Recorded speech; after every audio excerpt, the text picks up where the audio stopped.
Okay, cool, we're here. So, we're going to need your tricycle recorder. Didn't bring it. What, we're on some weirdo alien planet and you didn't bring your tree recorder? No, Captain Dude, we don't need... What, like we don't need to scan for life forms anymore? No, Captain Dude, Any minute now, some huge noggin creepy 8-year-old that talks like he's 72 is gonna surprise us because you didn't bring your stupid thingy. Captain Dude, I didn't bring my tree recorder because everything's on my phone now, see? It has Bluegill life forms and maps and everything. Ah, why didn't you tell me you brought your own device? Bringing your own device, also known as bringing your own technology, is a way of designating the trend where students can bring their own laptop, tablet, smartphone, or even handheld gaming console at school and use it for a variety of learning activities. Now, why would someone want to do that? What are the benefits and limitations of this concept for education? Well, I work with computers all the time. The computer is my writing tool, it's a source of inspiration, a source of news and references, an essential communication tool, my recording studio, my calculator, my graph plotter, my gazillion other things to do tool. And it makes all of these tasks more enjoyable and efficient. If you were to take away my computer, there are many things I simply could not do anymore, or at the very least it would take a lot more time to get them done. I'm far from being alone in this situation. Computers have become, quite simply, ordinary, commonplace, borderline banal. Yet in schools, technology that is ubiquitous in our everyday home and working lives remains an every once in a while type of tool for many. Now, why is that?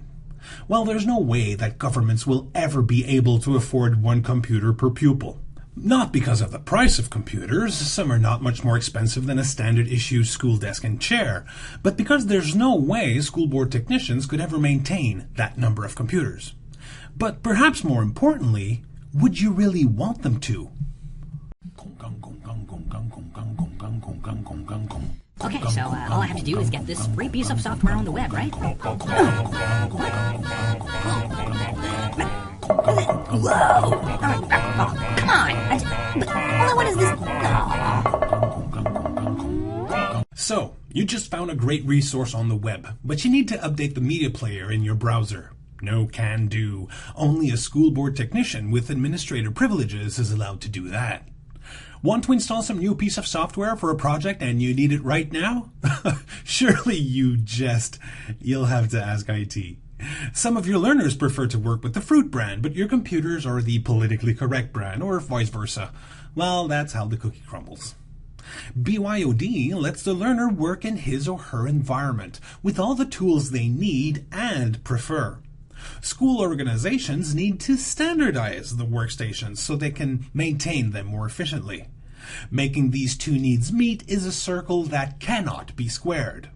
With BYOD, it's up to the learner to make sure their device is working, and when it's your own, you want it to work. It has to be expected. Some might go too far and turn BYOD into binging on your own devices. Some students might be tempted to flaunt their technology and turn it into another status symbol, and not all schools have been very successful at dealing with those. But some are, and we can learn, right? And what about those learners who can't afford technology? Public schools often have very limited budgets, that's an understatement if there ever was one, but can still buy and maintain a modest number of computers for their students. What if school boards were to concentrate that spending into making technology available for the learners that can afford it on their own? Couldn't that be a solution? Doing so, schools would even probably be in a position to offer better, more reliable technology. In any case, there's one very important thing to remember here. BYOD does not make technology mandatory. It simply makes it allowed. Oh man, I don't think I can take any more of this rote learning. I mean, really, I can find this data when I really need it. I should be working on something more challenging. I'm a doctor, Jim, not an encyclopedia. This rote learning is futile. We are bored. Schools cannot pretend to be the repository where lies the world's knowledge anymore. When exactly this happened is irrelevant. Access to facts has changed. Encyclopedia Britannica doesn't print anymore. The web is efficient for fact-finding and cross-referencing, and it's getting better all the time. You can find lessons, definitions, pronunciations, rules, theories, and historical data within seconds, all on a device that's less than a half an inch thick. Do we still need teacher time to address rote learning?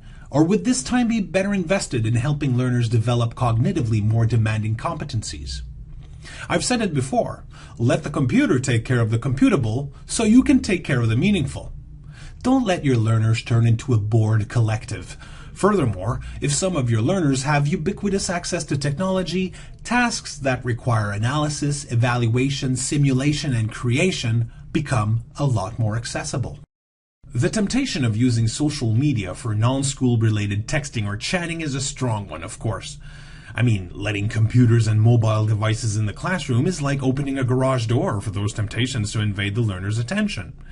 Our brains choose to which stimulus we give our attention thousands of times every day, and we don't truly multitask. Like it or not, it is quite normal for our brains to lose focus every 10 minutes or so. It's just how we're wired.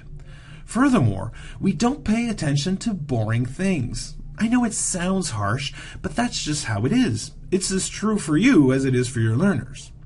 We don't zone out when things are interesting and relevant to us. Of course, some might be tempted to say that school isn't always interesting and relevant. Well, accepting that just might be the true root of the problem. How do you picture school in 100 years from now? Are learners still writing and computing almost everything by hand?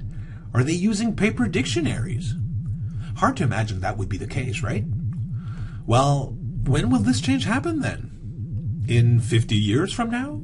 20? 7? In a couple years? Because it's not a question of if this change will happen, it's more a question of when. Might as well shift our mindset right now.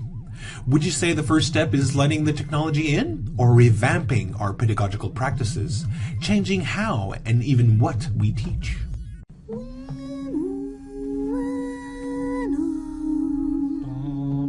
School, the final frontier. These are the choices of a noble enterprise. Its never-ending mission to explore knowledge, to seek out new answers with new technological and pedagogical advances, to boldly go where no school has gone before.